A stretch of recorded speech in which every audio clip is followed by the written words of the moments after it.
Okay. Um, there we go. Okay, everybody. So welcome to our Female Founders Speaker Series. We're going to get started with our guest speaker here in just a moment. I'm going to start us off. My name is Sarah Martin Henderson. For those of you that don't know me, I'm going to start us off with a quick background on who we are at Venture Lab and who we are at the Georgia Tech Female Founders Initiative. And then we're going to dig in with our guest speaker, India Hayes, today. So we're very much looking forward to the conversation. So let me begin with just a quick background for those of you that don't know on the call. We are Georgia Tech's Venture Lab. So my name is Sarah Martin Henderson. My colleagues, Melissa Heffner and Leah Artruya, are also on the call. And we are the incubator at Georgia Tech for faculty, PhD, postdoc, graduate student researchers. We incubate those research inventions and intellectual property that comes out of Georgia Tech. We help those research teams that become startup teams, we help them on their journey to bring their invention into the marketplace. Part of our programming includes our Female Founders Initiative, which we started in the fall of 2020. And we are about to kick off our 8th cohort in just under 2 years. So we're very excited about how that has been progressing and to find out that there is in fact a real need here on campus for a female-specific startup boot camp. So we'll be starting our 8th cohort coming up this summer. And as a part of that initiative, we run, like I said, these regular boot camps, but we also wanted to create a space where we could continue to engage our community of teams in a monthly speaker series event, which is where you are today, where we bring in successful female founders, and we also bring in female leaders in the space of entrepreneurship that have specific knowledge or specific discipline that really helps entrepreneurial teams. So we're very excited to have you today. We're going to kick it off with India here in just a second. We're going to open it up to questions from anybody in the audience. Please feel free to drop your questions in our chat, and we will ask India those questions along the way. So I'm not going to give much of an introduction to India. I'm going to let her do that for you guys, but I want to extend a very warm welcome, and we're very grateful to have you today. So India, go ahead, take it away, and let's tell the audience who you are. Absolutely. Thank you again just for inviting me to this. It's such an honor. I was just telling Sarah and Lee about how impressive all the students and founders that I've met or aspiring founders at Georgia Tech really are. So as Sarah said, I'm the CEO and co-founder of MiniCity. MiniCity is a tech platform that helps streamline the admin process for obtaining legal forms of ID and life-critical benefits for the homeless and needy citizens across our nation. And so, you know, just like many of you on this call, prior to launching my startup, when I was still even just a student, I was really active within community efforts, primarily within women's shelters in Atlanta and beyond. And so personally, this is on our About page, but it's something that really rings true with me. You know, when I feel as though you really empower women and children and young girls within a community, you see a lot of pivotal change happen, right? And so that's something that resonates deeply with me. And so while I was still, again, a student and early in my design and tech career, I started to volunteer in local women's shelters. And that's really where MiniCity came from, just a desire to uplift our nation's most needy citizens and really to help women that were in need in these shelters as well. Awesome. Thank you so much for that introduction, India. I want to start off with, you started to talk about it here a little bit about where you saw the need and started to have this passion towards, you know, resolving that need. Can you talk us through a little bit more about, you know, when was that real turning point for you to say, you know, not just I see this need, I think it, you know, I want to try to make some impact, but I'm going to start this startup. I'm going to start this solution. How did that really begin to germinate for you? And where was that turning point moment for you? Yeah, I actually think it was a culmination of many events. So I was working and volunteering really at my sister's house and other women's shelters while also working at CNN. So I was a recent grad from Savannah College of Art and Design, and I was just working and volunteering really out of the goodness of my heart, wanting to connect to local women and help them along their career journey. And so I had started something that, again, was just really kind of something I made up myself. They were called success kits. So how can I create, these really highly polished kits to help women on their career journey? So resumes, cover letters, all that great stuff. And so I've been doing that for a year or so. And then I think really what kind of turned the light bulb on and said, hey, I want to focus on this population. This is really an area of need that deeply resonates with me, and I feel like is kind of suffering within our city. It actually arose from a hackathon. And so I think maybe 6 months into working at CNN and volunteering at these shelters, I saw a call to action from the city of Atlanta, the Beltline, and several other groups about how can we make our city more economically inclusive. And so at the time, with volunteering in women's shelters with my friends, or just before or after work, I knew I wanted to focus on the homeless population. How can we make our city more economically inclusive for them? Because we know, for better or worse, our nation's most vulnerable citizens are usually the ones most impacted by any change, right? Small or big. And again, for better or worse, they're the ones that are going to be heavily impacted by it, whether we notice or not. And so I knew that's really where I wanted to focus on. And this is kind of something I don't really tell many people, but I'll share with you all. In those early days, I knew I wanted to focus on the homeless, but I had a lot of ideas. I thought of, water access, which of course now during the pandemic is so critical, right? Hand washing and other stuff. But we were just kind of shooting in the dark. What do we want to focus on? And then we kind of got or settled on the idea of ID and connecting them to critical benefits, because one thing we saw time and time again was the theme of isolation.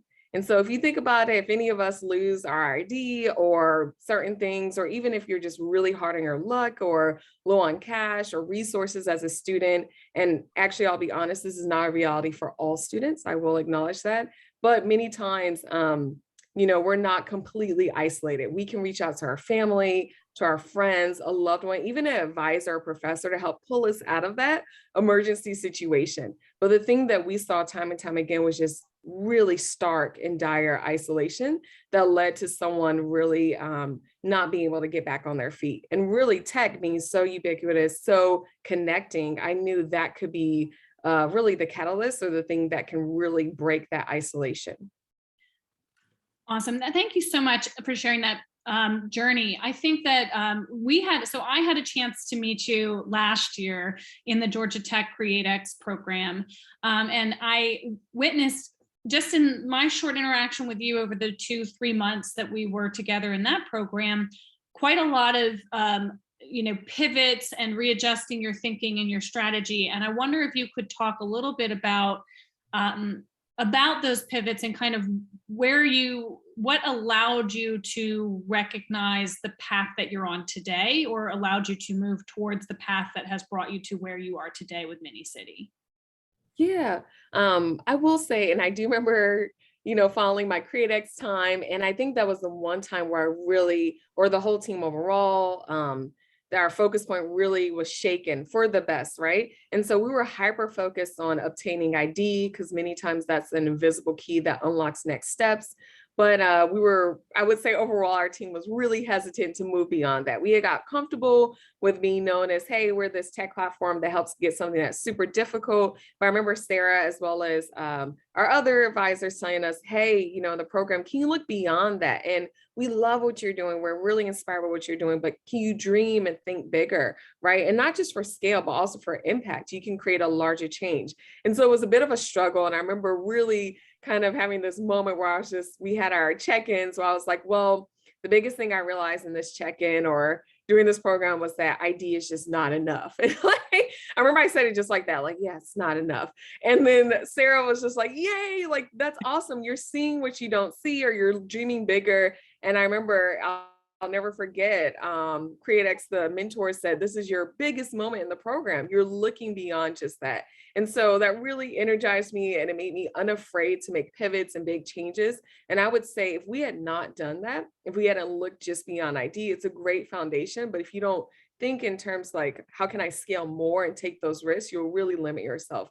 Because soon after we did that, we were actually able to partner with Comcast and Capway Banking and actual financial institutions. And these are things that I had never really anticipated at the stage we were at, but I think we really opened up ourselves. So we were in a kind of virtual mixer just yesterday, and they asked us, what's the biggest bit of advice or change that you wish you had realized earlier? And I would say just take more risk and pivot and don't be afraid to do that, if it makes sense and it's still aligned with your mission.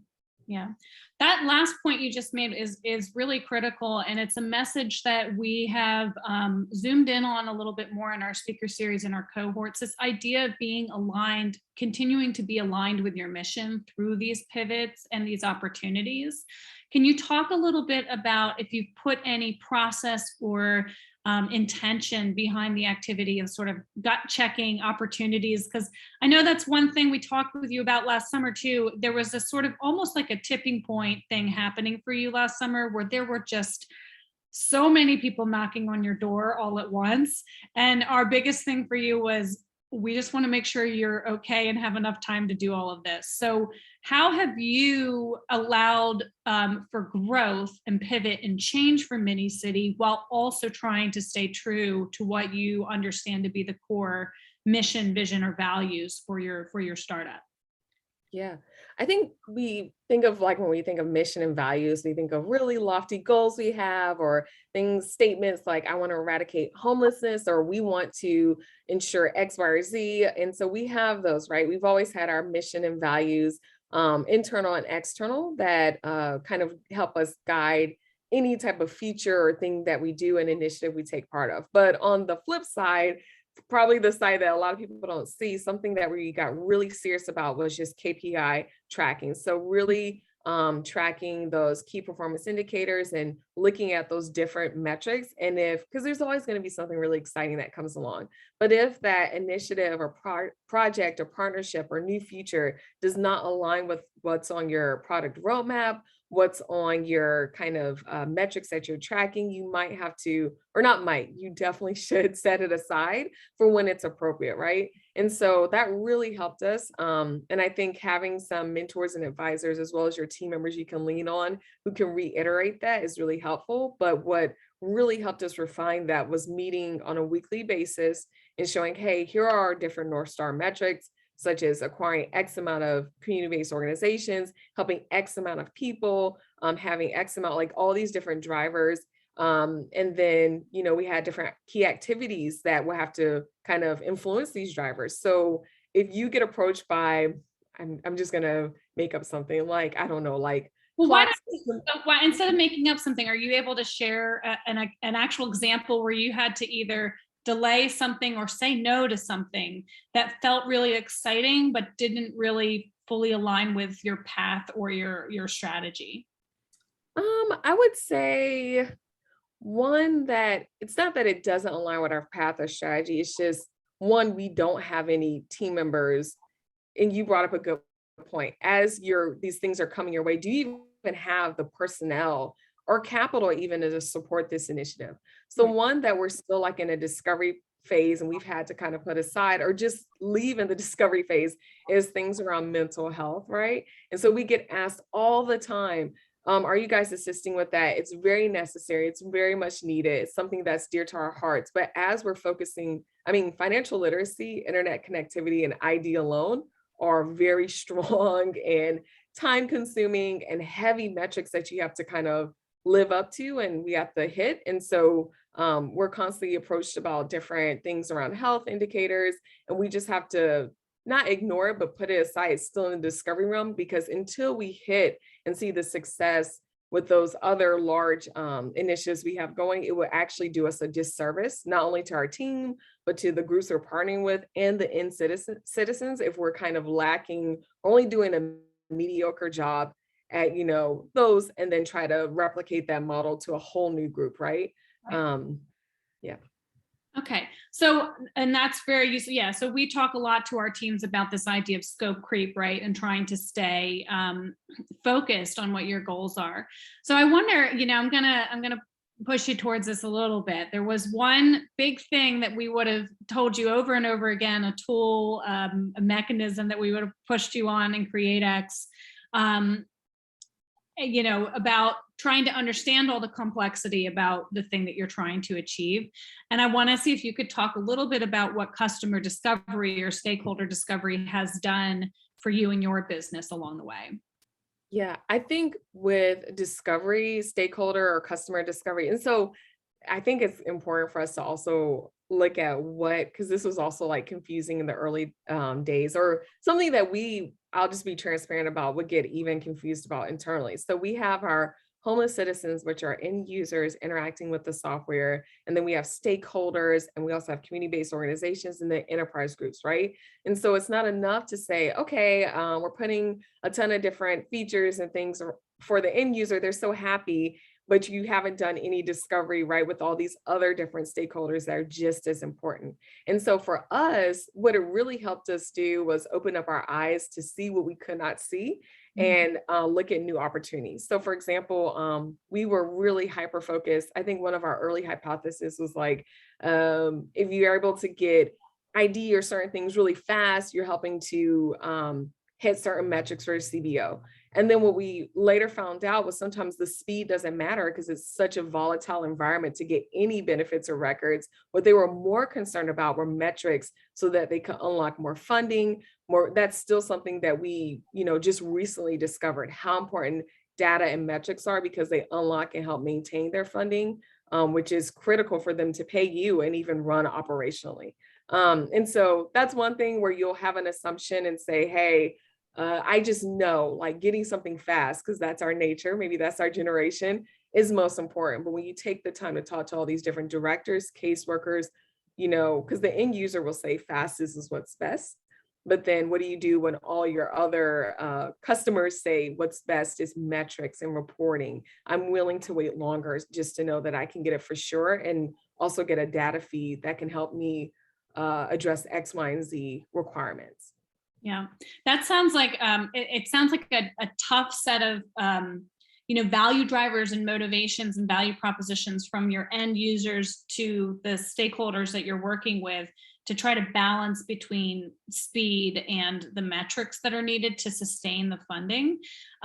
So, how have you been able to, like, how have you incorporated that into your own strategy to try to make sure that you're still achieving the impact you want to achieve, but you're honoring the need for sustainability? Yeah, we actually had to really look at our product and where it was at. And I mean, it's great to always be one, we're a social impact enterprise, right? Or startup.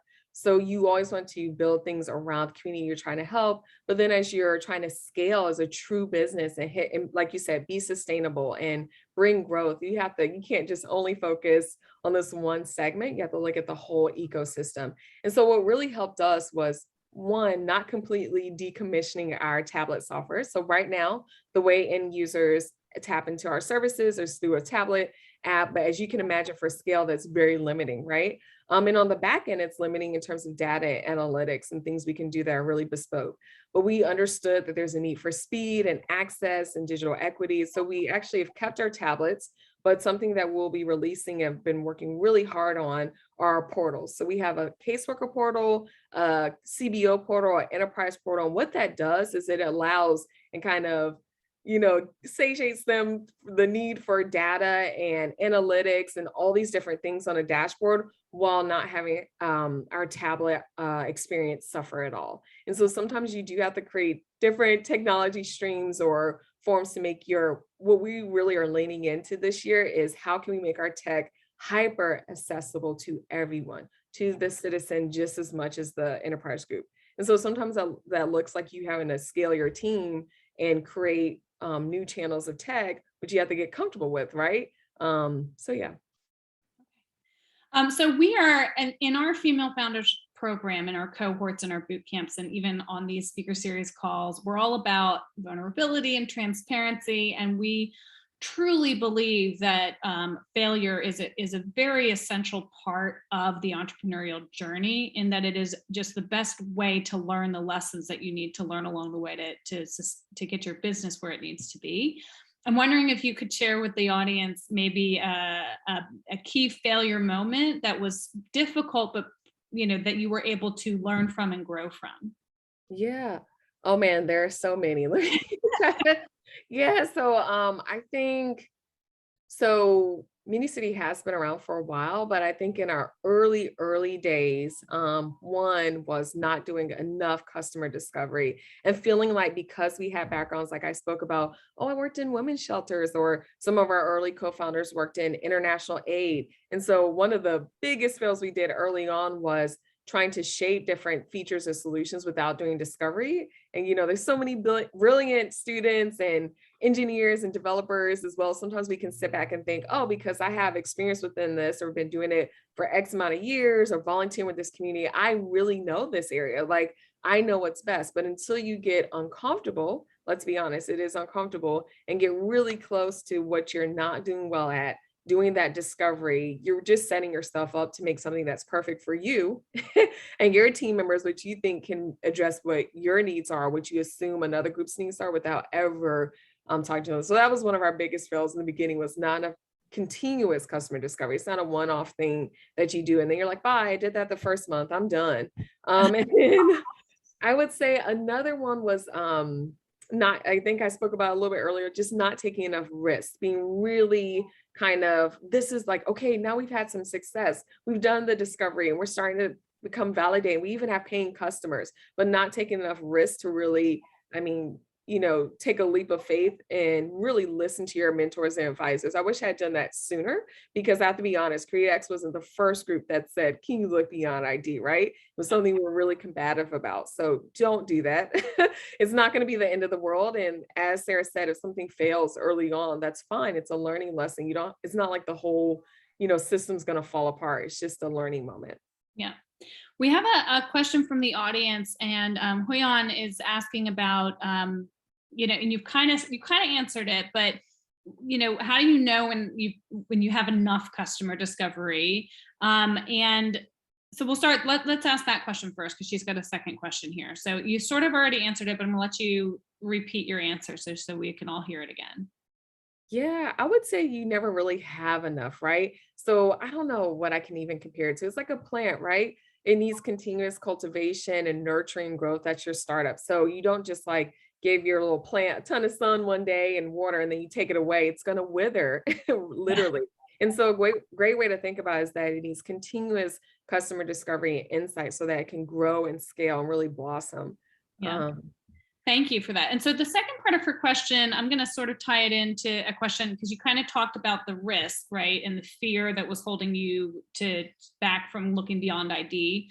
And I want to ask, just generally, her question is about how do you know when to find a team and start to build a prototype? But I want to also, within that question, just ask you more generally to talk about, because you've had a lot of growth in the past year and a half, I want to say, if you can talk about where did you have these moments of, it's time to grow, I need more help, I need, how did you start to realize that you were in one of those moments? And then what did you have to do to then manifest the growth, right? So where did you put your intention and your energy? What types of activities did you engage with when you realized that you were hitting a moment of time to get more people on board? Yeah. Yeah, it looks different at different stages. Like I remember, sometimes, yeah, I've honestly really, Troy, in the really early stages, it's something where you can't kind of tell, right? You're like, I'm a solo entrepreneur, I'm doing all the things. And so that can kind of get you far, especially if you start bootstrapping and whatnot, or raising with family and friends. You might go really far, like for a year or so, or even longer, just by yourself, and feel like that's enough. But you're going to feel the burnout. And I think some of the key activities you can do in those early days to help build out a team and relieve some of that, because it does help a lot, is by going, like my first team was built with attending that hackathon, which turned into an incubator for 6 months. And that's where we got our first co-founders and team members. And then just really, really being involved. I can't stress that enough. I went to a ton of panels, and almost all of my first initial team members they were all strangers to me. It was from going to different tech events and panels and talks, being really proactive and approaching them, or doing a panel like this myself and then them approaching me or vice versa, and just being really open to the process. And then further along, as you really start to, scale and get enterprise pilots and all these exciting things, it's almost like shoes that don't fit. You're really gonna feel it, right? You'll have all this stuff in your product roadmap or things you want to hit, and you realize either A, me and my current team members or just myself, I don't have the skill sets to execute these things. Or another thing I want to really stress is I feel like sometimes a lot of people will wait until they have X amount of money to build the perfect thing. Don't do that, right? You could probably spend that, maybe extend or offer equity or other incentives and build your team members and people who can help you and build the things. So you're not feeling like in those early days you need to spend, 40 or $50,000 of your hard-earned savings or other stuff to, build all that stuff. And then because your team members, right, can do that. I love the idea that there's the concept of a hacker, a hustler, and a hipster. I don't know if you guys have heard that, but really those do show up time and time again. So you might have team members who are, or seek out somebody amongst the Georgia Tech community or just in general, who is the hipster. They embrace the culture of what you're trying to do, which is something you should not undervalue. And then there's someone who's the hacker. They can truly build out things. And then there's someone who's kind of the person who gets everyone together, the hustler, or keeps you on track. And these are all really critical things. And you're really only going to get team members if you put yourself out there and try to connect. Yeah. So we have thank you for that. So we have another quick question. This kind of, maybe you could talk in line with Kayla's question, also just about your financial journey. So Kayla's question is very specifically, in the earliest days, did you pay them, or did you provide equity, or was it a bit of both? And then my follow-on question to that is just generally, can you talk to the teams about what your approach to financing this has been so far? Yeah. So in the early days, I didn't even know much about equity. I'm just going to be transparent. There were so many terms. I remember, do not be embarrassed about that. I remember being in early programming and everyone was like MMR, AAR, and customer value. And I was like, I don't know what any of this means. That's fine. But one of the things I wasn't aware of was that you could even offer early team members equity, right? And so really I was approaching people like, hey, I have this idea and one day it's going to like hit it big. Do you want to be a part of this? And so it really was just us understanding we don't have a lot of funding and we're bootstrapping it together and raising together. But really, I think it might have been like 6 months, almost a year into we even started to look at equity splits. And so I think there's something called FAST. They have like different agreements. And so we looked at that as like, hey, how can different team members just based on their contributions. So look up these different templates. They're really great based on what, time they come in. So I think it's a bigger equity contribution that they might get the earlier they come in, because that shows that they were there for the pivotal time versus if they come in later.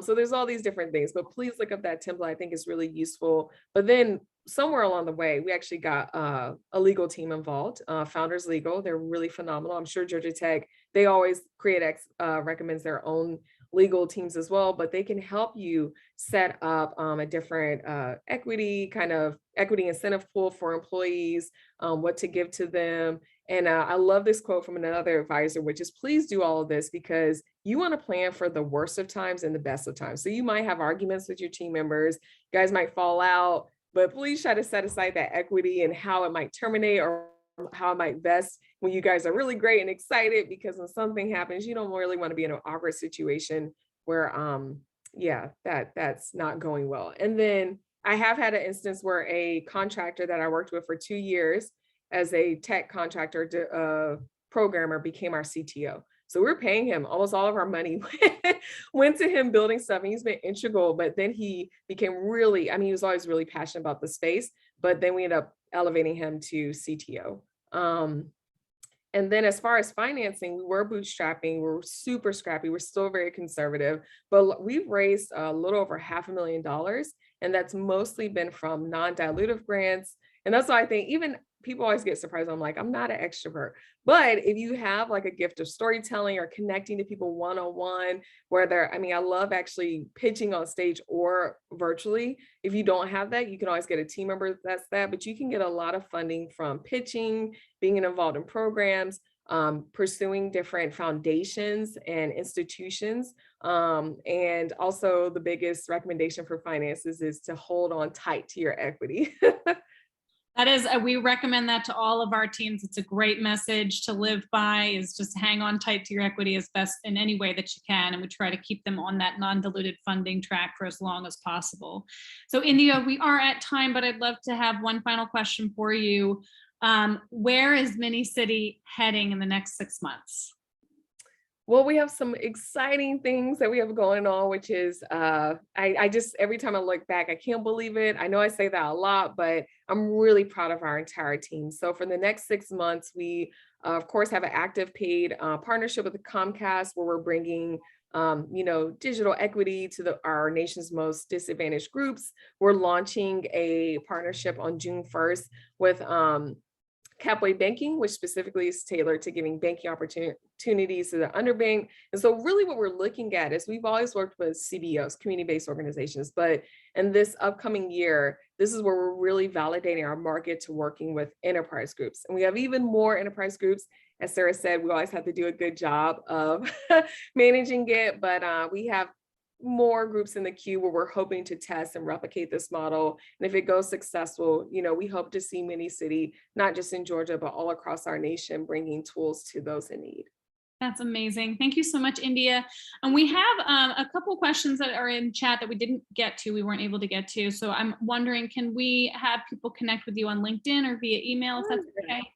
Awesome. Yeah, let me type, I can put in everyone my email address where you can message me directly. And yes, I do have a lot of recommendations, in particular for female founders or founders of color, around non-dilutive funding, and also for students. We have a lot of students on our team as well. So yeah, I'm more than happy to either grab time on my Calendly or just chat one-on-one. Awesome, India. Thank you so much for being open to that. And thank you again for joining us on this call. We really appreciate you paying it forward. We're hoping that, more and more of our female founders will continue to do so. We are always very excited to bring this call to everybody, and appreciate you being here. Absolutely. Thank you for having me.